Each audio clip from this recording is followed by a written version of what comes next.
Screen पे एक tweet देख रहे हैं। आरटी का ये ट्वीट है जिसमें एक शख्स को देख रहे हैं। कौन है ये पूर्व राष्ट्रपति जॉर्ज डब्ल्यू बुश के स्पीच राइटर, और इन्होंने एक बड़ी भविष्यवाणी करी। इन्होंने कहा है 21वीं सदी भारत की सदी है और भारत एक प्रिंसिपल ताकत बनेगा। भारत न तो अमेरिका पर निर्भर है और न ही उसके अलायंस के ऊपर निर्भर है। अचानक से इन्होंने ये बातें क्यों कह दी है और यूरोप से ऐसा क्या संकेत मिल रहा है? इन सब के बीच में जेलेंस्की भी अब भारत अमेरिका के विवाद में कूदे हैं और सबसे बड़ी बात यह है कि पीटर नवारो के अंदर भी एक हलचल सी मची हुई है। जियोपॉलिटिक्स में बहुत कुछ चल रहा है। हमेशा की तरह वर्ल्ड मिरर के इस एपिसोड में जानने को मिलेगा बहुत कुछ, इसलिए वीडियो को अंत तक जरूर देखें। डोनाल्ड ट्रंप को अगर आप देखेंगे ना, तो इस वक्त डोनाल्ड ट्रंप के इर्द गिर्द कुछ ऐसे लोग हैं जो कहीं से भी नहीं चाहते हैं कि भारत और अमेरिका के बीच में संबंध सुधरे। और डोनाल्ड ट्रंप के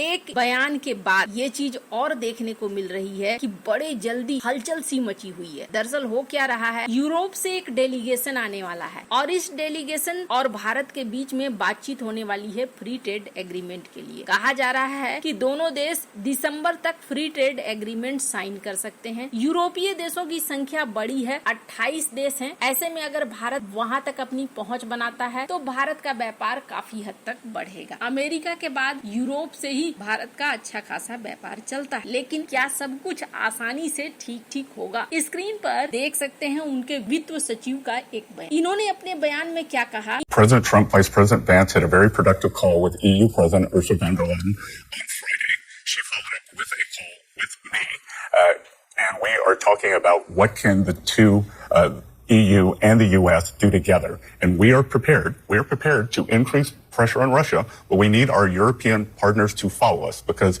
if the U.S. and the EU do this together, we are in a race now between how long can the Ukrainian military hold up versus how long can the Russian economy hold up.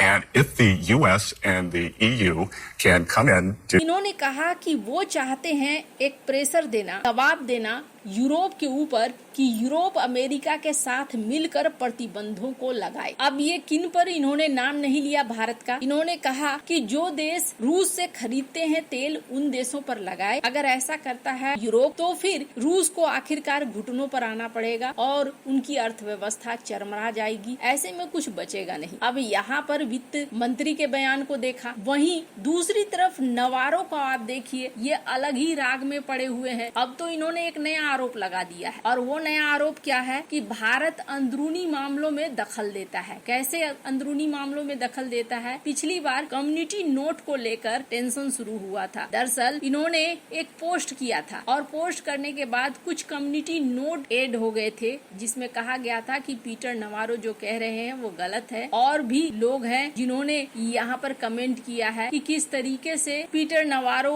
Bharat के ऊपर रूसी तेल खरीदने का जो आरोप लगा रहे हैं और फायदा उठाने का आरोप लगा रहे हैं वो गलत। तो इन्होंने पहले एक्स के साथ लड़ाई शुरू की, एलन मस्क के साथ, और उसके बाद इन्होंने अब ये कहना शुरू कर दिया कि देखो हमारे घरेलू राजनीति में भारत इंटरफेयर करता है। कैसे इंटरफेयर करता है ये कहीं से भी देखने को नहीं मिल रहा है। बस कुछ लिंक हैं जो भारत के न्यूज में ये दिखलाए गए हैं, उन न्यूज के लिंक कम्युनिटी नोट्स में लगे हुए हैं। तो अब इनका कहना है कि भारत हमारे आंतरिक मामले में दखल देता है और इसके लिए इन्होंने यहाँ पर एक पोल भी शुरू कर दिया है कि हाँ भाई बताओ हाँ या नहीं या फिर घृणित है वगैरह वगैरह। और मामला सिर्फ यही नहीं है बल्कि मामला और आगे बढ़ गया है। जेलेंस्की इनसे भी पूछा गया कि क्या भारत पर टैरिफ लगाना ठीक है, तो इन्होंने हाँ कहा। हालांकि ये तो कहना ही था। इन्होंने कहा कि जो No, I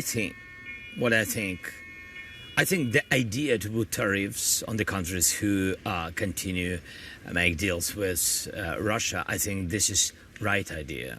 प्रेसिडेंट ट्रम्प, जो भी देश रूस से तेल खरीदते हैं उनके ऊपर टैरिफ लगना चाहिए, क्योंकि इनका और रूस का जो पंगा चल रहा है वो हमेशा चाहेंगे कि इनकी शर्तों पर हल हो, किसी भी तरीके से हो। तो यहाँ पर जेलेंस्की का ये कहना उम्मीदजनक था कि वो यही बात कहेंगे। लेकिन सवाल ये उठता है कि ये सारे टेंशन के बीच में क्या भारत के साथ संबंध अमेरिका के ठीक होंगे या और भी ज्यादा बिगड़ते जाएंगे? पहली बात अगर यूरोप की करे तो यूरोप अगर एक्शन ले भी लेता है तो क्या क्या होगा। स्क्रीन पर पुतिन के एडवाइजर हैं एंटोन कोवकाव। इन्होंने एक भविष्यवाणी करी है। इन्होंने कहा कि 5 साल के अंदर यूरोप अपनी इकोनॉमिक पोजीशन को खो देगा। ये पहले से ही फाइनेंस को खो चुका है, एनर्जी को खो चुका है, टेक्नोलॉजी को खो चुका है, पॉलिटिक्स को खो चुका है। और जो फ्यूचर है ना, ये फ्यूचर एशिया का बिलोंग्स करता है, मिडिल ईस्ट का है, ग्लोबल साउथ का। इन्होंने कहा कि अब वेस्ट का जो गेम है वो एक अलग लेवल पर जाना शुरू हो चुका है। वहीं दूसरी तरफ स्क्रीन पर देख रहे हैं,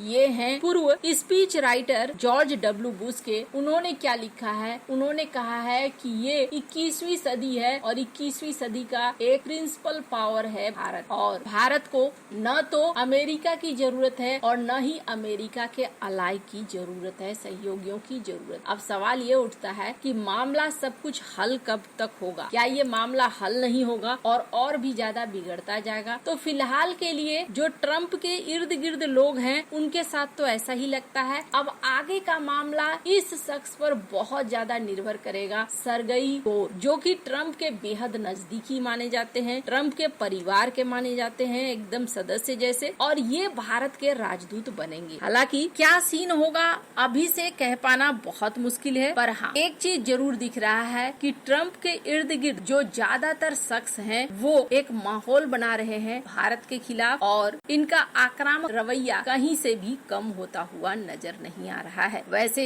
कई सारी चीजें और कई एक्शन भारत ने लेने शुरू कर दिए हैं। कुछ ऐसे एक्शन अब भारत ले रहा है जो अमेरिका के लिए किसी बड़े झटके से कम नहीं है। अगले वीडियो में जानेंगे कि किस तरीके से भारत ने एक पुख्ता तैयारी करनी शुरू कर दी है और भारत के लिए क्यों कहा जा रहा है कि भारत को किसी की जरूरत नहीं पड़ेगी, खास तौर पर यूएस और यूएस अलाई को लेकर। वैसे आपको क्या लगता है? क्या उम्मीद दिख रही है भारत और अमेरिका के संबंधों में? कमेंट कर अपनी राय जरूर बताएं। जल्द मिलते हैं अगले वीडियो में नई खबर के साथ। India, a country like India is a principal power. So it's not responding in the sense that Indians would think we have to somehow, with American retreat, we're abandoned in a way, American power after the United States, along with the European Union. If the European Union can get its act together and form some unity, those are the principal powers of the world. And India will always have its own independent interests and its own cooperate with it if you take seriously India's security interests, and if you are agreed that China is problem number one. It may be true in the second half of with China, along with whatever remains of the United States, along with the European Union, if it can get its act together.